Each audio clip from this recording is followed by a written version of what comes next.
सभी बीपीएससी अभ्यर्थियों का करियर सेपर पर स्वागत है। मैं हूं सुभाष पोद्दार।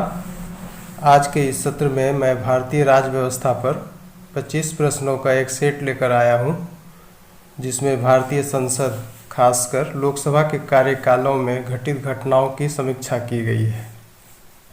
इन घटनाओं पर आधारित प्रश्न कमीशन की परीक्षाओं में पूछे जाते हैं। आइए प्रश्न दर प्रश्न इस सेट पर चर्चा करें।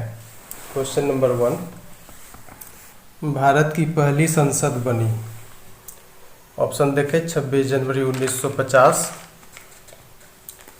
26 जनवरी 1952, 17 अप्रैल 1952 और 13 मई 1952। तो इसका आंसर 26 जनवरी 1950 हो जाएगा। अब देखें, थोड़ा इस पर चर्चा कर लें हम लोग। भारत की पहली संसद बनी 26 जनवरी 1950 को, जब संविधान लागू हुआ। ये बात जानकारी में होनी चाहिए कि जब संविधान भारत में लागू हुआ तो उसी समय संसद का निर्माण हो गया और लोकतांत्रिक गणराज्य का भी जन्म हो गया उसी समय। यह एक अस्थायी संसद थी, तो इसका आंसर ए होगा 26 जनवरी 1950।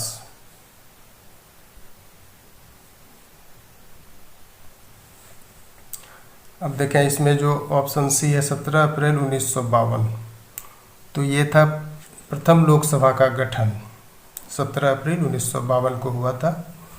और डी नंबर ऑप्शन देखें 13 मई 1952, इस डेट में प्रथम लोकसभा की प्रथम बैठक हुई थी। तो इसका आंसर ए चला जाएगा। 2 नंबर देखें, संविधान के अधीन विधिवत प्रथम निर्वाचन हुए। ये बिल्कुल कॉमन क्वेश्चन है, कई बार पूछा गया है, तो ये प्राय लड़के जानते भी हैं। 1951 और 52 बी नंबर होगा। 3 नंबर देखें, निम्नलिखित में कौन सी घटना दूसरी लोकसभा से संबंधित है। दूसरी लोकसभा याद कीजिए, उस समय क्या क्या मुख्य बातें हुई। ऑप्शन देखें, गोवा भारत संघ में शामिल, तो ये सही है।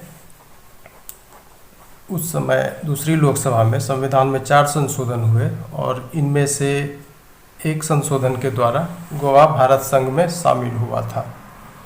तो ऑप्शन ए सही है। बी नंबर देखें, बेरूबारी वाला मामला सुप्रीम कोर्ट प्रेषित, तो ये भी सही है। संसद में शक्तिशाली विरोध और दबाव के कारण ही सरकार को बेरूबारी वाला मामला सुप्रीम कोर्ट में भेजना पड़ा था, वो राय के लिए। ये विरोध और दबाव का ही कारण था, के चलते ऐसा हुआ था, तो ये सही है। सी नंबर देखें, मुंद्रा कांड उजागर, तो ये भी सही है, क्योंकि उस समय ऐसा था कि कांग्रेस के भीतर भी एक विपक्ष था जो नेतृत्व को परेशान रखता था। और ये जो मुंद्रा कांड था ये बहुत फेमस हो चुका था और इसको कांग्रेस सदस्यों ने ही उजागर किया था, जिसमें कांग्रेस के एक वरिष्ठ मंत्री को अपना पद भी छोड़ना पड़ा था। तो ये भी दूसरी लोकसभा की घटना है। डी नंबर देखें, केरल पर राष्ट्रपति शासन थोपना, तो ये भी हुआ था, ये भी सही है। उस समय केरल में निर्वाचित सरकार थी कम्युनिस्ट की, और उसको बर्खास्त करके राष्ट्रपति शासन वहाँ इम्पोज कर दिया गया। हालांकि इसमें संसद पर काफ़ी क्षोभ प्रकट किया गया, तो इसके रिएक्शन में नेहरू जी ने सिर्फ इतना कहा कि वह स्वयं नहीं चाहते कि ऐसी स्थिति फिर कभी आए। तो इस तरह से इस क्वेश्चन का चारों ऑप्शन सही है। और इसका आंसर हो जाएगा डी ई। सारे ऑप्शन सही हैं। 4 नंबर देखें, पहली बार लोकसभा और राज्यसभा की एक संयुक्त बैठक दहेज निरोधक विधेयक पर हुई। देखिए, एंटी डॉरी बिल था ये। इस पर लोकसभा और राज्यसभा का एक ज्वाइंट सिटिंग हुआ पहली बार। तो बताना है कि ये किस लोकसभा का कार्यकाल था, पहला, दूसरा, तीसरा, चौथा। तो ये दूसरी लोकसभा के टाइम में ही हुआ था, ज्वाइंट सिटिंग कराई गई थी दहेज निरोधक विधेयक पर। 4 का बी हो जाएगा, दूसरी लोकसभा में। 5 नंबर देखें, कृपलानी महाभियोग बुरे काले नंगे झूठ के शीर्षक से किस पत्रिका में आचार्य कृपलानी की खिल्ली उड़ाई गई। तो ये पत्रिका ब्लिट्ज था, जिसमें ऐसा किया गया था, और ये दूसरी लोकसभा की घटना है। ब्लिट्ज एक पाक्षिक पत्रिका है। पाक्षिक समझते हैं ना, 15 दिन पर एक बार आने वाला पत्रिका। वीकली, पाक्षिक, साप्ताहिक, पाक्षिक और मासिक इस रूप में आता है। 7 दिन, 15 दिन और 1 महीना। तो ये पाक्षिक पत्रिका है ब्लिट्ज, जिसमें ऐसा किया गया था, इस तरह का काम। तो इस तरह के काम के बाद में रिएक्शन क्या हुआ, पूरे सदन में एक इसकी भर्त्सना की गई, और फिर इस मामले को जो विशेषाधिकार समिति होता है उसको सौंप दिया गया। और फाइनली इसका जो एडिटर था और जो संवाददाता था, उसको सदन के सामने बुलाकर काफ़ी खरी खोटी सुनाई गई, काफ़ी लताड़ा गया था। तो 5 का सी हो जाएगा, ब्लिट्ज।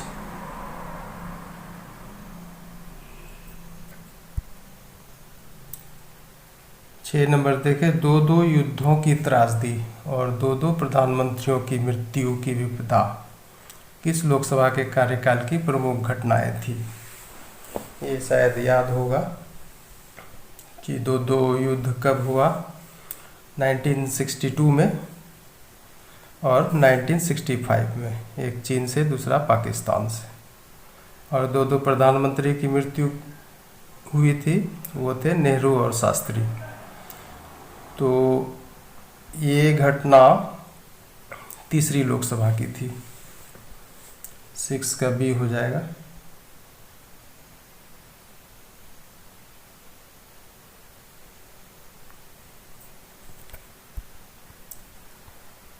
सात नंबर देखें, 3 आने बनाम 15 आने।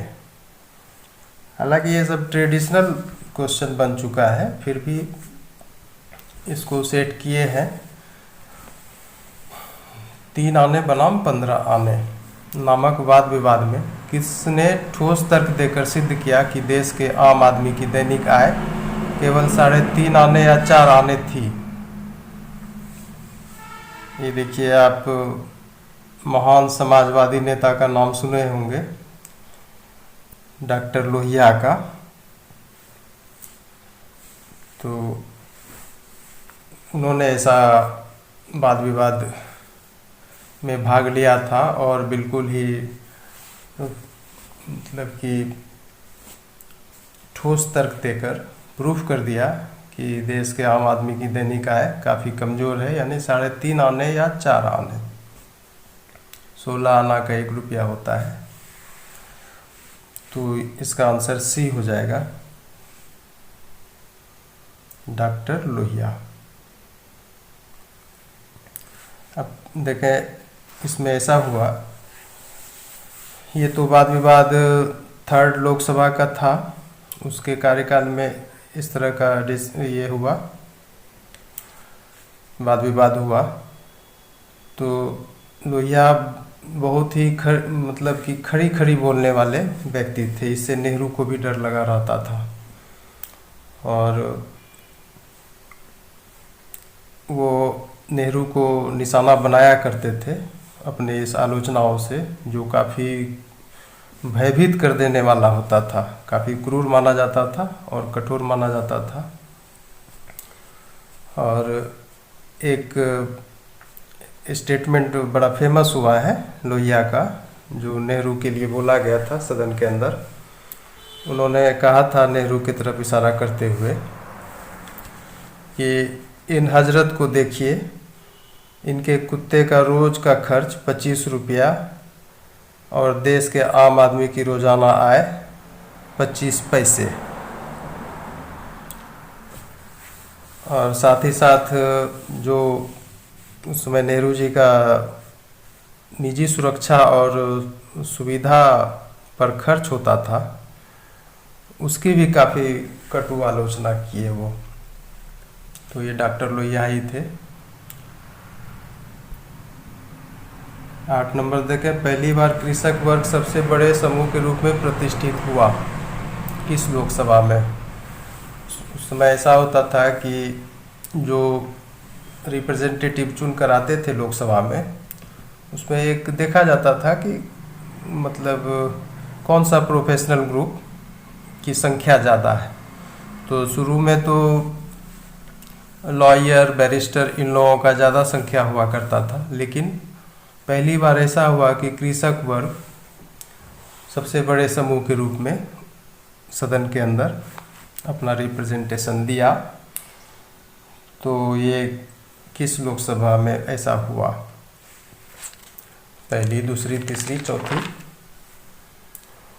तो ये देखें,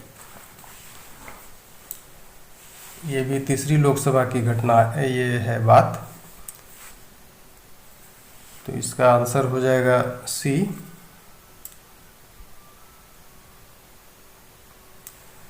अब देखें, अगर शुरू से देखेंगे ऑप्शन वाइज, पहली लोकसभा में तो उस समय सबसे बड़ा अकेला व्यावसायिक समूह सदस्यों में वकीलों और बैरिस्टरों का था।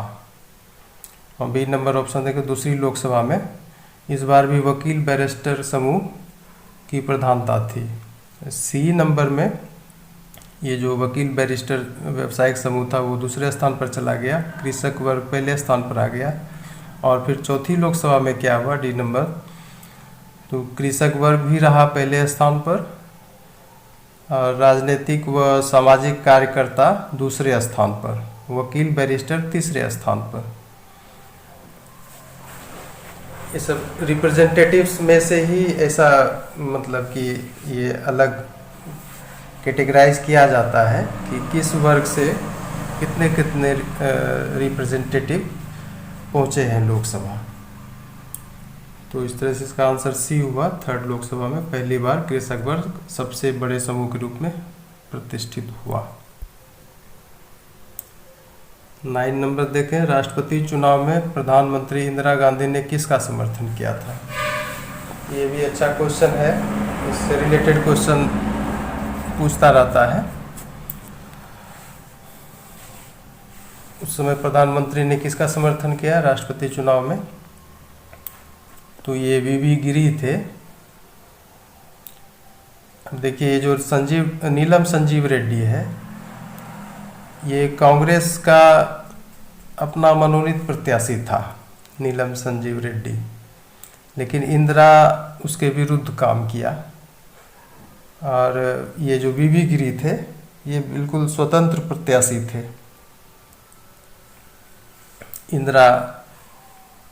इंदिरा गांधी ने इसका सपोर्ट किया और फिर वो राष्ट्रपति का चुनाव जीत गए। तो ये इस तरह की बात क्यों डेवलप हो गई कांग्रेस के भीतर, जबकि उनका अपना पार्टी का मनोनीत प्रत्याशी था ही, तो फिर इंदिरा गांधी एक स्वतंत्र प्रत्याशी को अपना सपोर्ट देके जितवा भी दिए।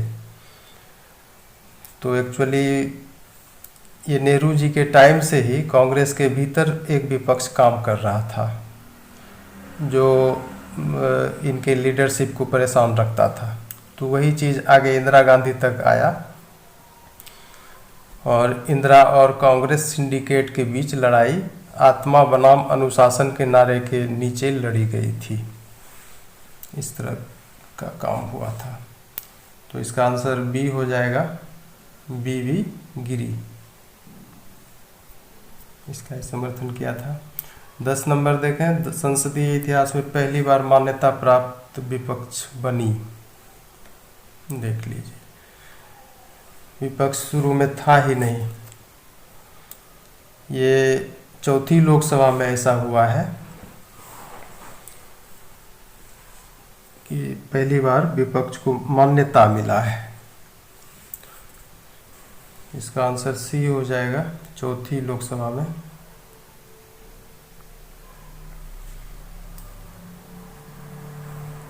देखिए, चौथी लोकसभा के जो महत्वपूर्ण के 9वें सेशन में, यानी इसका डेट है नवंबर दिसंबर 1969। इस सेशन के बीच कांग्रेस दल का विभाजन हो गया। कांग्रेस संसदीय दल से 62 सदस्य दल छोड़कर निकल गए और कांग्रेस ओ यानी कांग्रेस ऑर्गेनाइजेशन नाम से विपक्ष में बैठना तय किया। तो जब ये 62 मेंबर निकल गए कांग्रेस के भीतर से, तो फिर सत्ताधारी कांग्रेस वो अल्पमत में आ गई और कांग्रेस ओ 55 सदस्यों के साथ एक नई संसदीय पार्टी और संसदीय इतिहास में पहली बार मान्यता प्राप्त विपक्ष बन गई। तो इस संसदीय दल के नेता कौन थे? डॉक्टर राम सुभग सिंह। तो वो विपक्ष के नेता हुए। तो इस तरह से चौथी लोकसभा में विपक्ष का बनना एक घटनाक्रम था कांग्रेस के भीतर का ही। तो 10 का सी आंसर हो जाएगा। 11 नंबर देखें, निम्नलिखित में से कौन पांचवी लोकसभा के समय की महत्वपूर्ण घटना है? पांचवी लोकसभा, तो देखें ऑप्शन सिक्किम का भारत में विलय, भारत पाक युद्ध, भारत सोवियत समझौता, शिमला समझौता, ये सभी कुछ हुआ था पांचवी लोकसभा की ही घटना है। और इसके साथ फिर एक बात और हुआ था, बांग्लादेश की आज़ादी भी हुई थी इसी समय। तो इस तरह से इसका आंसर ई होगा। ये सारे ऑप्शन सही हैं।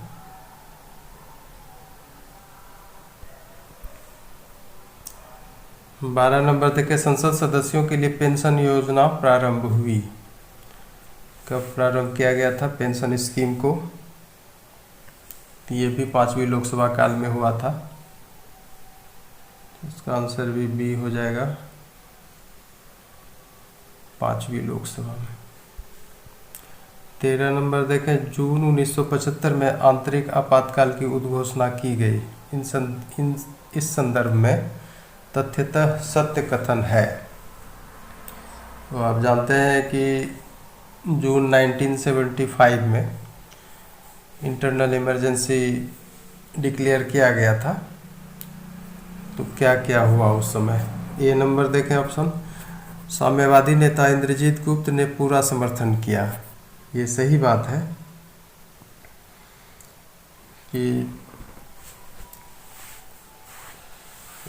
सरकार का जो ये कदम था उसका विपक्ष के द्वारा बहुत आलोचना किया गया, लेकिन ये गुप्त साहब, इंद्रजीत गुप्ता साहब, ये पूरा समर्थन किए सरकार के इस कदम का। बी नंबर देखें, एक वर्ष के लिए लोकसभा का कार्यकाल बढ़ाया गया। ये भी सही बात है। और सी देखें, संविधान में 24वां संशोधन किया गया। और ये दोनों काम जो हुआ था, बी और सी नंबर ऑप्शन, सबसे अधिक आलोचना इसी दोनों की हुई सदन के अंदर।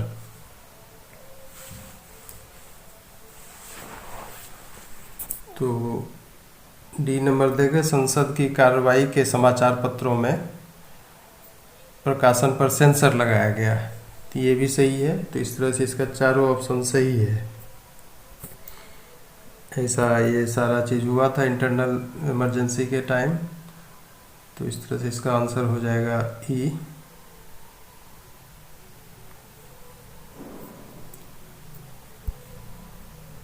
चौदह नंबर देखें, पहली गैर कांग्रेस सरकार बनी, कब बनी?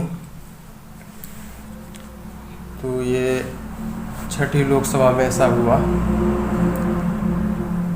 क्योंकि छठी लोकसभा में बुरी हार के बाद कांग्रेस का 30 साल का आधिपत्य खत्म हो गया। 1977 में मुरारजी के नेतृत्व में जनता पार्टी की सरकार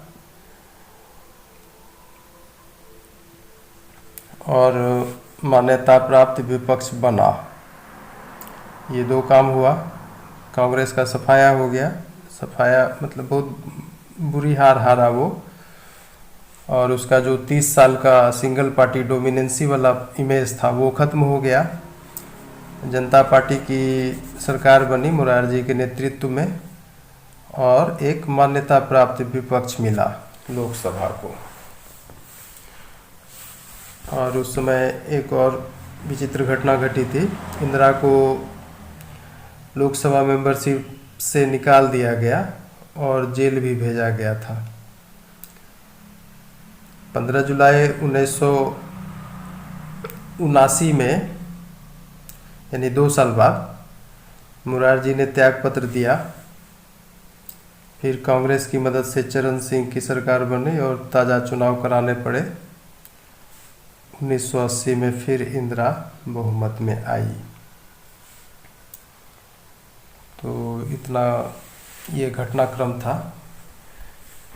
तो ये छठी लोकसभा था जब पहली गैर कांग्रेस सरकार बनी थी।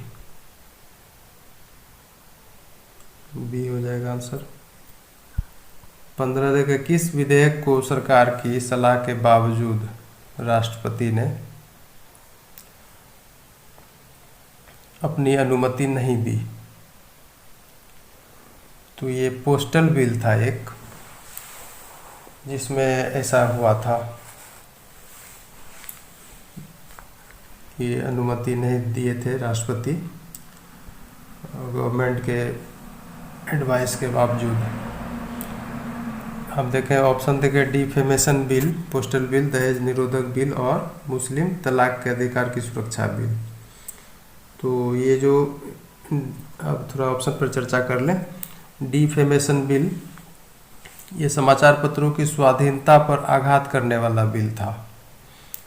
लोकसभा में पास, राज्यसभा में फेल हुआ, और यह विधेयक अधिनियम नहीं बन पाया। बी नंबर देखें, पोस्टल बिल, और इस बिल के बारे में है क्या कि ऐसा पहली बार हुआ स्वाधीन भारत के इतिहास में ये काम कि सरकार किसी बिल पर सलाह दे, उसके बावजूद राष्ट्रपति अपनी अनुमति नहीं दे। ऐसा काम स्वाधीन भारत के इतिहास में पहली बार हुआ, और इसका भी वही असर हुआ, यह कानून नहीं बन सका। दहेज निरोधक बिल के बारे में है कि ये पहली बार, इस पर आप जान रहे हैं, पीछे चर्चा हुई है कि ज्वाइंट सिटिंग बैठाई गई थी लोकसभा राज्यसभा की पहली बार इस पर। और ये डी नंबर देखें, ये विधेयक पास हो गया था, मुस्लिम तलाक के अधिकार की सुरक्षा बिल, ये पास हुआ था, और इस पर बहस सुबह तक चली थी, 3:45 बजे तक का टाइम भी है इसके लिए, विख्यात है कि ये सुबह तक इस पर बहस चला था इस बिल पर। तो इस तरह से इसका आंसर बी होगा, पोस्टल बिल।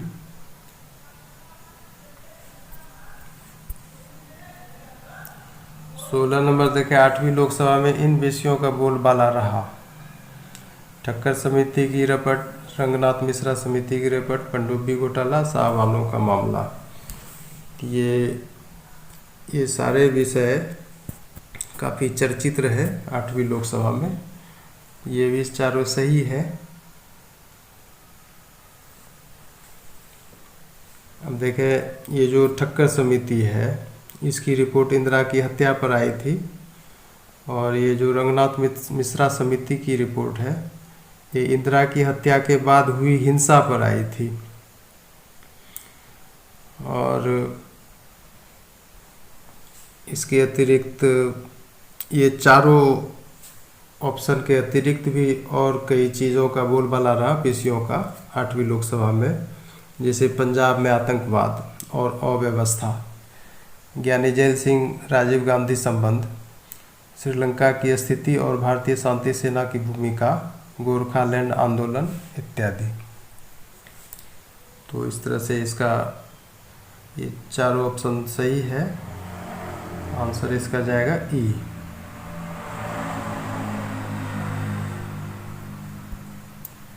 सत्रह नंबर देखें, 8वीं लोकसभा की विशिष्टता थी।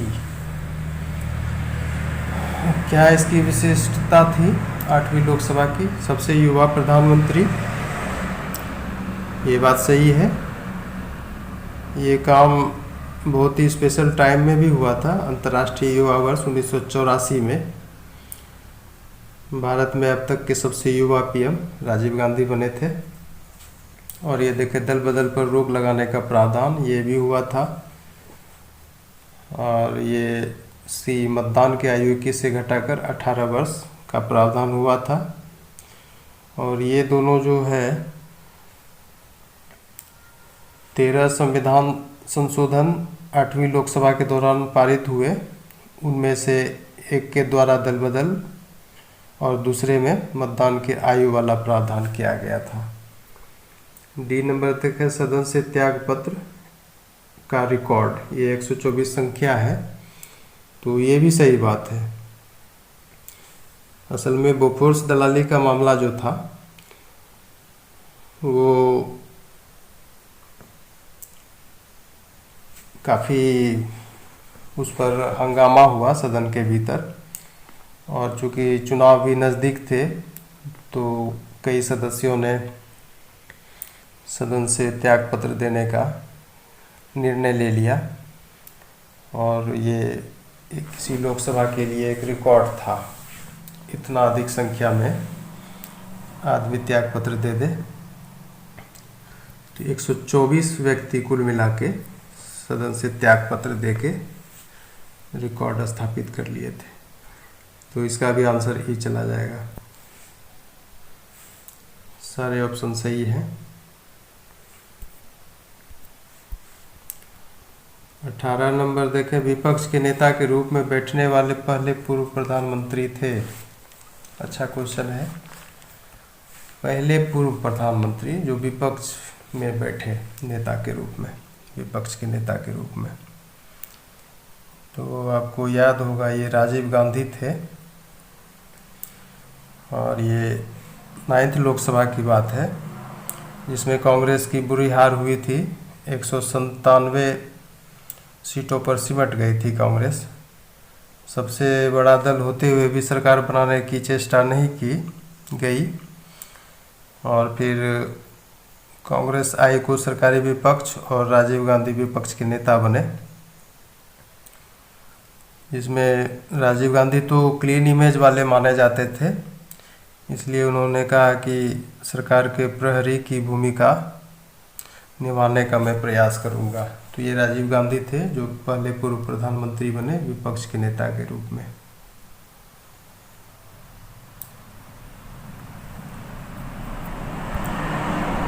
उन्नीस नंबर देखें, पहली बार राष्ट्रपति के अभिभाषणों को दूरदर्शन और आकाशवाणी पर प्रकाशित किया गया।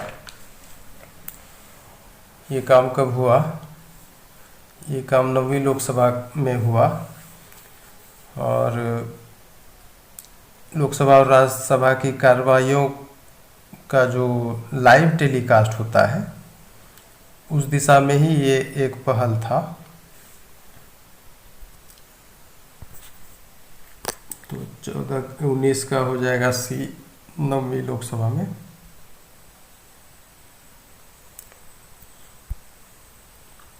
बीस नंबर देखें, लोकसभा में पहली बार किस सरकार के विरुद्ध अविश्वास प्रस्ताव पास हुआ?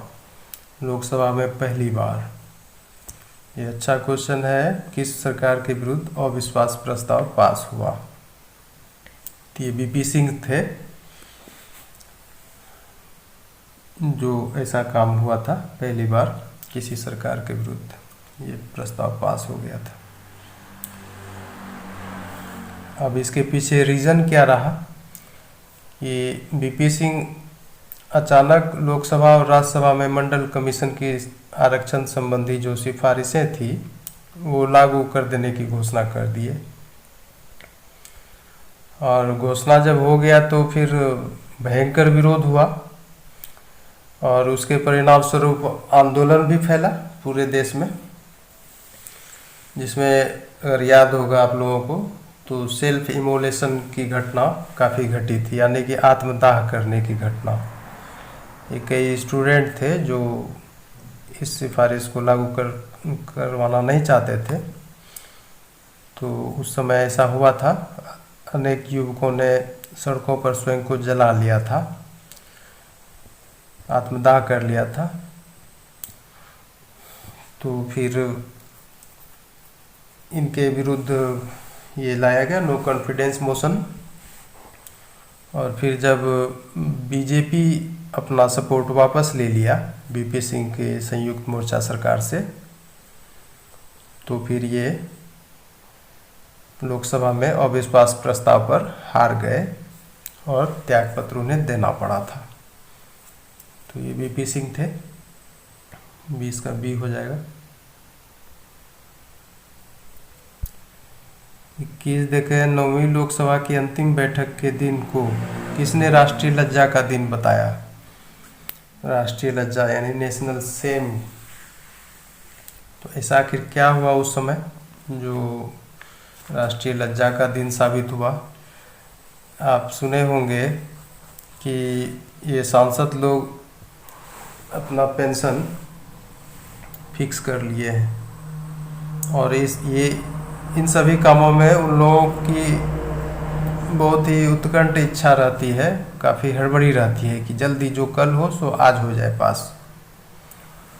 तो इस पर मधुलिम ये बहुत बरसे थे, उन्होंने ही ऐसा कहा था, राष्ट्रीय लज्जा का दिन बताया था 9वीं लोकसभा की अंतिम बैठक के दिन। अब देखिए, ये जब 13 मार्च 1991 को 9वीं लोकसभा विघटित हुई, यानी हाउस डिजॉल्व हुआ, तो ये मधुलिम जो थे, ये इनको तो बहुत ही नोटेड पार्लियामेंटेरियन और सोशलिस्ट माना जाता है। तो ये जो 9वां लोकसभा था, इसके कार्यकरण का वो बहुत ही आलोचना किए, बहुत कड़ी आलोचना किए, और ऐसा करते हुए कहा था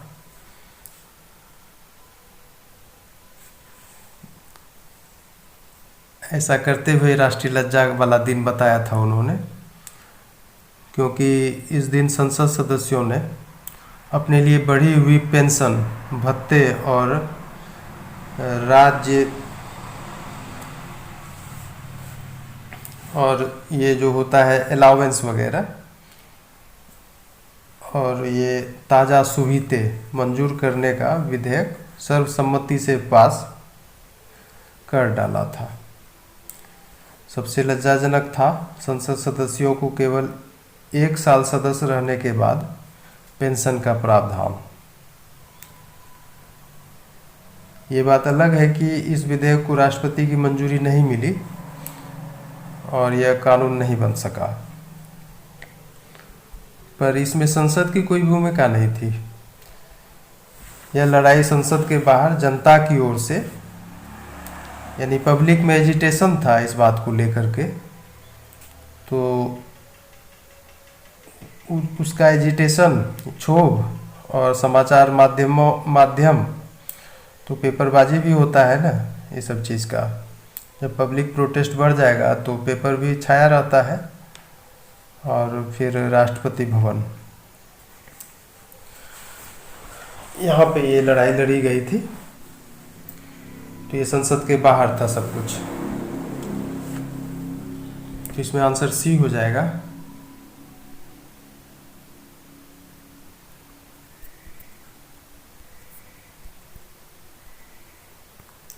22 नंबर देखें, 10वीं लोकसभा की खास बातें हैं। खास बातें क्या क्या हैं 10वीं लोकसभा के? आर्थिक घोटाले, राजनीति का अपराधीकरण, जातिवाद और सांप्रदायिकता, 17 विभागीय स्थायी समितियों की स्थापना। ये सब सही है। आर्थिक घोटाला भी हुआ, ये क्रिमिनलाइजेशन ऑफ पॉलिटिक्स भी हुआ, कास्टिज्म और कम्युनलिज्म भी हुआ इस टाइम। और ये जो अस्थाई समितियां हैं ये 17 विभाग में स्थापित की गई और ये संसदीय प्रक्रिया की दृष्टि से सबसे महत्वपूर्ण काम था। हालांकि इस प्रकार की समितियों का प्रारंभ 8वीं लोकसभा में जो 3 विशेष समितियों का गठन किया गया था वहीं से शुरू हो गया था। तो इसका भी आंसर ई चला जाएगा, सारे ऑप्शन सही हैं।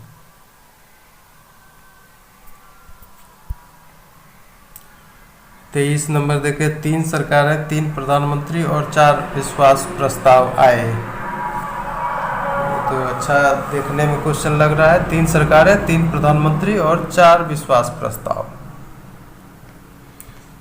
तो आपको कुछ याद होगा, वाजपेयी, देवगौड़ा, गुजराल, ये सब उसी समय का ये है। तो देखें 8वीं, 9वीं, 10वीं, 11वीं किस लोकसभा में ऐसा हुआ था? तो ये 11वीं लोकसभा में ऐसा हुआ था। 11वीं लोकसभा में क्या हुआ, 28 दलों को मिला रिप्रेजेंटेशन, लेकिन किसी को भी मतलब कि क्लियर मैंडेट नहीं मिला, क्लियर मेजोरिटी नहीं मिल पाया। तो इस कारण जो इनस्टेबिलिटी का दौर होता है सरकारों, मतलब गवर्नमेंट फॉर्मेशन का, वो शुरू हो गया, वो दौर शुरू हो गया। तो पहले वाजपेयी 13 दिन, फिर देवगौड़ा और फिर गुजराल प्रधानमंत्री बने। 3 सरकार, 3 प्रधानमंत्री हो गया और 4 विश्वास प्रस्ताव भी आया। तो इसमें वाजपेयी को 13 दिन बाद ही त्याग पत्र देना पड़ा था। देवगौड़ा और गुजराल साहब लोकसभा ने राज्यसभा के मेंबर थे। इन लोगों का भी कार्यकाल बहुत शॉर्ट रहा, फिर फाइनली चुनाव कराना ही पड़ा। तो इसका आंसर डी हो जाएगा, 23 का डी, 11वीं लोकसभा में।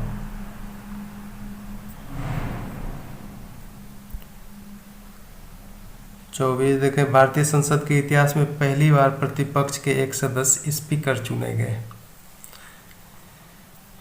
अच्छा क्वेश्चन है।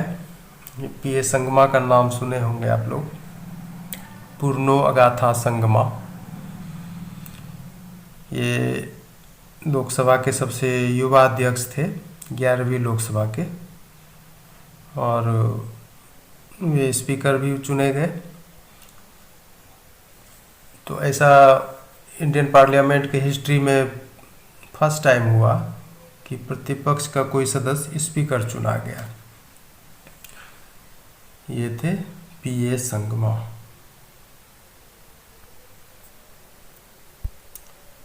पच्चीस नंबर देखें, पहली बार किसी लोकसभा अध्यक्ष ने सदन में भाषण दिया। पहली बार किसी लोकसभा अध्यक्ष ने सदन में भाषण दिया, उसके पहले कभी नहीं दिया था। तो ये भी इन्हीं के नाम है, पूर्णो अगाथा संगमा। यही वो स्पीकर थे जो पहली बार सदन को संबोधित किए, भाषण दिए। तो इसका भी आंसर बी हो जाएगा।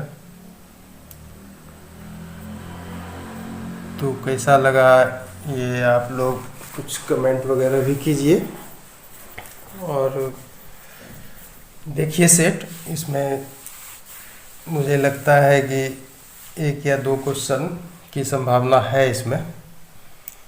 तो eat healthy and think better. Till then, good night.